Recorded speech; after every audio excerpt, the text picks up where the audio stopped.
আজি শ্ৰীকৃষ্ণৰ পবিত্ৰ দৌল উৎসৱ। ৰাজ্যৰ ভিন্ন প্ৰান্তৰ লগতে দক্ষিণ কামৰূপৰ ঐতিহ্যমণ্ডিত শ্ৰী শ্ৰী খিলাবাৰী বুঢ়াগোহাঁই দেৱালয় সত্ৰতো পালন কৰা হৈছে দৌল উৎসৱৰ।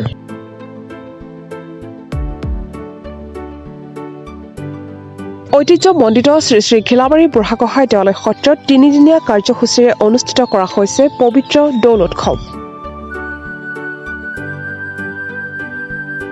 ধৰ্মীয় পৰম্পৰাৰে এই পবিত্ৰ দৌল উৎসৱত খোল তাল বাদনৰ লগতে দিনজোৰা ধৰ্মীয় বৰ্ণাঢ্য কাৰ্যসূচীৰে পবিত্ৰ দৌল উৎসৱ পালন কৰা হৈছে ঐতিহ্যমণ্ডিত শ্ৰী শ্ৰী খিলাবাৰী বুঢ়াগোহাঁই দেৱালয় সত্ৰত। অঞ্চলটোৰ কেইবাখনো গাঁৱৰ ৰাইজৰ প্ৰতিনিধি তথা দূৰ দূৰণিৰ পৰা ভক্তৰ সমাগম ঘটে ঐতিহ্যমণ্ডিত শ্ৰী শ্ৰী খিলাবাৰী বুঢ়াগোহাঁই দেৱালয় সত্ৰলৈ।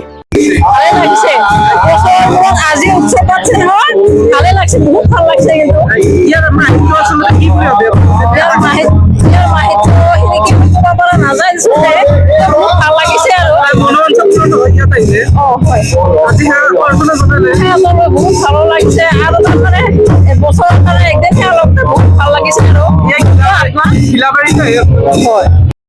আমি এইবাৰ বুলিয়ে নহয় প্ৰত্যেক বছৰে আমি অতি পূৰ্বৰ পৰাই এই দৌল উৎসৱ পালন কৰিছো আৰু অন্য বিলিৰ দৰে আমি কাৰ্যসূচী কোনো ধৰণৰ ত্ৰুটি নকৰাকৈ যি ধৰণে অন্য বছৰে কাৰ্যসূচী হয় ঠিক এইদৰে কৰিছো। প্ৰথম দিনাখন আমি যিটো মানে প্ৰথম কাৰ্যসূচী মুখ্য তৰণত মানে বন্তি প্ৰজ্বলন আৰু বন্তি প্ৰজ্বলন কৰিয়ে আমি মুখ্য প্ৰৱেশদ্বাৰ উন্মোচন কৰিছো আৰু এই মুখ্য প্ৰৱেশদ্বাৰ উন্মোচন কৰিছো আমি আমাৰ ৰাভা স্বায়ত্তশাসিত পৰিষদৰ মানে চান্দুবি পৰিষদীয় সমষ্টিৰ সাধাৰণ সদস্য নিপেন ৰাভাৰ দ্বাৰা। তাৰ পিছতে আমি আন এটা কাৰ্যসূচী আছিলে এয়া হ'ল মানে দৌল উন্মোচন আৰু এই দৌল উন্মোচনটো কৰিছিলোঁ আমি মাতাইখাৰ মানে এজন বিশেষ মানে ব্যক্তি তেখেত আমাৰ যিজন ব্যক্তিয়ে আমাৰ এই মানে মন্দিৰ নিৰ্মাণ কাৰ্যত জড়িত হৈছিল আৰু তেখেত আছিল বাকেল মিস্ত্ৰী অৰ্থাৎ অপন্ত বিধি তেওঁৰ প্ৰতীক হ'ল মানে তেখেতৰ প্ৰতীক হ'ল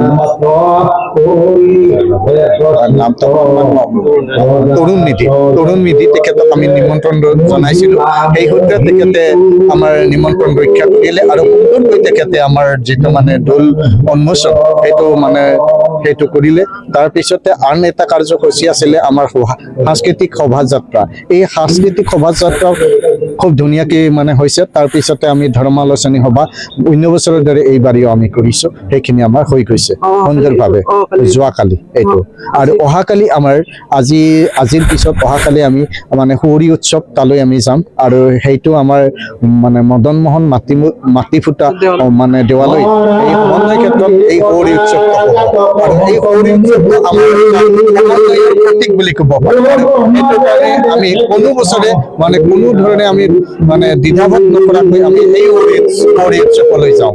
শ্ৰীকৃষ্ণই যি দৌল উৎসৱ এই দৌল উৎসৱ প্ৰভু কৃষ্ণৰ আশীৰ্বাদত প্ৰত্যেকটা পৰিয়ালত প্ৰত্যেকখন সমাজত মানে আনন্দৰে ৰঙীন হওক, প্ৰত্যেকটা পৰিয়াল যাতে সুখী সন্তকে আগন্তুক দিনলৈ মানে বিভিন্ন কাম কাজত মানে আগবাঢ়ি যাব পাৰে তাৰে আশীৰ্বাদ নিশ্চয় প্ৰভু শ্ৰীকৃষ্ণই দিব।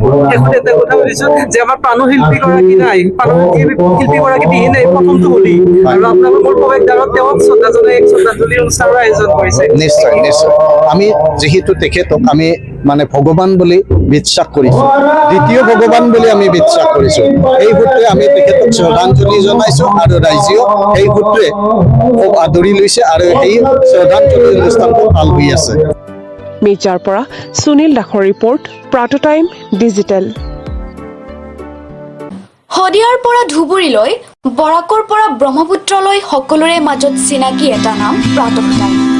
থলুৱা ভাষা, কৃষ্টি আৰু সত্য বাতৰিৰ আধাৰত প্ৰতিষ্ঠিত খবৰ প্ৰাতঃ টাইমৰ প্ৰতিটো বা বাতৰি পুংখানুপুংখভাৱে চাবলৈ Facebook, YouTube, website, Twitter, Instagram আৰু ব্লগাৰ পেজত লাইক আৰু ফ'ল' কৰক।